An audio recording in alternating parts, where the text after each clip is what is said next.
दिनांक 1 ऑगस्ट पासून ज्यांनी ज्यांनी मैदान आयोजित केलेले आहेत, ज्यांनी ज्यांनी समालोचकांची नावं टाकलेली आहेत, त्यांनी लक्षात घ्यायचंय हा निर्णय घेत असताना आजही हा निर्णय झाला असता, परंतु 30 तारखेपर्यंत जी काही मैदान आहेत त्या आयोजकांना कोणत्याही प्रकारे त्रास होऊ नये, बैलगाडी मालकांनी त्या मैदानाचे प्रवेश घेतलेले आहेत.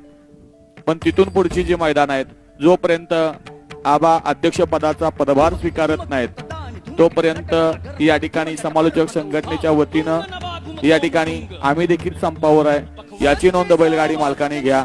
याचं कारण एकच आहे, जशी बैलगाडी शर्यत क्षेत्रामध्ये आपण पाहतो अनोळखी मानकाची ओळख करून देणारा खेळ म्हणून आपण या बैलगाडी शर्यतीला पाहतो, परंतु ही शर्यत आबांच्या अध्यक्षतेविना पोरकी आहे.